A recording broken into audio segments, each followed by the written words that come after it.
Imagina por un momento una frontera de apenas 250 kilómetros de largo. Un solo límite, una misma historia, un mismo idioma, una misma cultura durante más de 1000 años, pero dos resultados completamente opuestos.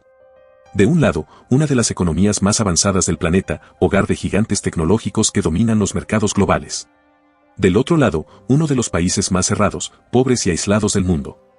La pregunta es tan simple como inquietante: ¿cómo puede una misma nación convertirse en dos realidades económicas tan radicalmente distintas? Hoy vamos a analizar uno de los experimentos económicos más extremos de la historia moderna, el caso de las dos Coreas. Porque lo que ocurrió en la península coreana no es solo una historia de guerra o ideología.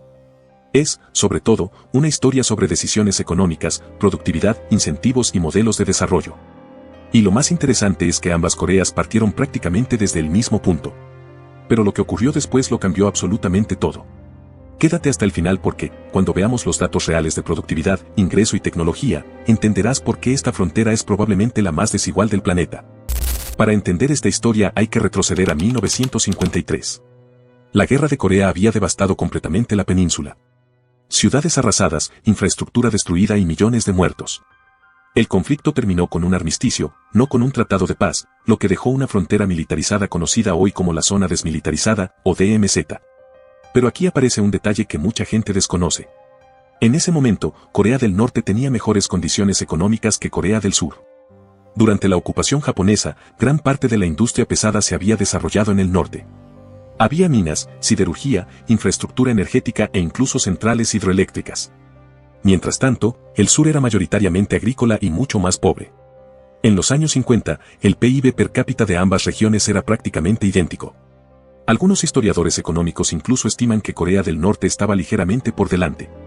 Es decir, no había una ventaja estructural evidente. Lo que vino después fue el resultado de decisiones políticas y económicas completamente opuestas.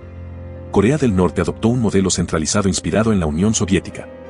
Toda la economía pasó a estar controlada por el Estado. Las empresas privadas desaparecieron, la planificación económica se volvió absoluta y la propiedad estatal dominó todos los sectores productivos. En teoría, este sistema buscaba igualdad total y autosuficiencia nacional. De hecho, el régimen desarrolló su propia doctrina económica conocida como Juche, una ideología que promueve la autosuficiencia política, económica y militar. Pero en la práctica, este modelo eliminó los incentivos fundamentales que impulsan la productividad. Cuando los precios no reflejan oferta y demanda, cuando las empresas no compiten, cuando el éxito empresarial no genera recompensa, la innovación desaparece. Durante los años 60 y 70, Corea del Norte todavía mantenía cierta estabilidad gracias al apoyo financiero y energético de la Unión Soviética y China. Pero su modelo ya tenía problemas estructurales. Mientras tanto, al otro lado de la frontera, Corea del Sur estaba tomando un camino completamente diferente. Tras décadas de pobreza extrema, el país inició un ambicioso proceso de industrialización dirigido por el Estado, pero basado en mercados y exportaciones. A partir de los años 60, bajo el gobierno de Park Chung-hee, Corea del Sur lanzó planes quinquenales para desarrollar industrias estratégicas. Pero aquí aparece una diferencia crucial. Aunque el Estado coordinaba la estrategia industrial, las empresas eran privadas. Así nacieron los llamados chaebols, gigantes empresariales como Samsung, Hyundai o LG. El gobierno ofrecía crédito barato, protección temporal y apoyo tecnológico, pero exigía algo fundamental a cambio: competir en mercados internacionales. Esto generó un sistema extremadamente competitivo donde la productividad era cuestión de supervivencia. En otras palabras, Corea del Sur adoptó un modelo de capitalismo industrial orientado a exportaciones. Y los resultados empezaron a aparecer rápidamente. En 1960, el PIB per cápita de Corea del Sur era de apenas $158 al año, según datos históricos del Banco Mundial. Era uno de los países más pobres del mundo. Hoy, esa cifra supera los $33.000.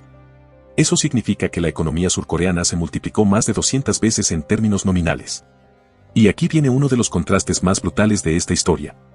El PIB per cápita estimado de Corea del Norte hoy ronda los $1.700 anuales, según estimaciones del Banco de Corea y organismos internacionales. Es decir, el ciudadano promedio del sur produce casi 20 veces más riqueza que uno del norte. Pero la diferencia no se limita al ingreso. También aparece en infraestructura, tecnología, esperanza de vida y acceso a energía. Corea del Sur es hoy la 10ª economía exportadora del mundo, con más de $680.000 millones en exportaciones anuales. Sus industrias dominan sectores como semiconductores, automóviles, construcción naval y electrónica avanzada. Por ejemplo, Samsung Electronics es el mayor fabricante de memorias del planeta y uno de los líderes globales en chips y smartphones. Hyundai Motor Company se ha convertido en uno de los 5 mayores fabricantes de automóviles del mundo. Y Corea del Sur invierte más del 4,8% de su PIB en investigación y desarrollo, uno de los porcentajes más altos del planeta. Esto significa que su crecimiento no depende solo de manufactura barata, sino de innovación tecnológica. Ahora presta atención a este dato porque cambia completamente la perspectiva. La productividad laboral de Corea del Sur es aproximadamente 40 veces mayor que la de Corea del Norte. No porque los trabajadores del norte sean menos capaces, sino porque el sistema económico no permite que esa capacidad se transforme en valor productivo. Las empresas no compiten. Los precios no reflejan escasez. La innovación no tiene recompensa. El resultado es un estancamiento estructural. Y este problema se agravó dramáticamente tras el colapso de la Unión Soviética en 1991. Corea del Norte perdió su principal fuente de subsidios energéticos y financieros. La economía colapsó. Entre 1994 y 1998 el país sufrió una hambruna devastadora conocida como la Marcha Ardua. Algunas estimaciones sugieren que murieron entre 600.000 y 1 millón de personas. Fue una crisis económica y humanitaria que mostró los límites del modelo centralizado. Mientras tanto, Corea del Sur entraba en la economía global. El país superó incluso la crisis financiera asiática de 1997 mediante reformas estructurales, liberalización financiera y modernización corporativa. Hoy Corea del Sur no solo es una potencia industrial, también es una potencia tecnológica y cultural. Empresas tecnológicas dominan mercados globales, su infraestructura digital es una de las más avanzadas del mundo y su industria cultural exporta miles de millones en contenidos. Incluso fenómenos globales del entretenimiento moderno provienen de allí, como la serie Squid Game, producida por Netflix, que se convirtió en el mayor estreno de la historia de la plataforma. Pero volvamos al punto clave de esta historia. Las decisiones económicas. Corea del Norte eligió aislamiento, planificación centralizada y control estatal total. Corea del Sur eligió mercados, exportaciones, tecnología e integración global. Y esa elección generó dos realidades completamente distintas. Hay un momento particularmente impactante que muestra esta diferencia. Si observas imágenes satelitales nocturnas de la península coreana, verás algo sorprendente. Corea del Sur aparece iluminada como una red brillante de ciudades industriales. Corea del Norte, en cambio, está casi completamente a oscuras. No es solo una imagen simbólica. Es una representación literal de su actividad económica. El consumo energético per cápita del sur es más de 10 veces superior al del norte. Y la energía es, en muchos sentidos, el combustible del crecimiento económico. Más energía significa más industria, más producción, más innovación. Y esto nos lleva a una reflexión estratégica. La prosperidad de una nación no depende únicamente de sus recursos naturales ni de su cultura. Depende de sus instituciones. De los incentivos que crean. De si las personas tienen libertad para innovar, invertir y competir. Corea del Norte tiene minerales, mano de obra y una posición geográfica estratégica entre China, Rusia y Corea del Sur. Pero su sistema económico bloquea el potencial productivo del país. Corea del Sur, en cambio, prácticamente no tiene recursos naturales significativos. Sin embargo, construyó una economía basada en capital humano, tecnología y comercio internacional. Dos países. Una historia común. Un mismo punto de partida. Pero decisiones radicalmente distintas.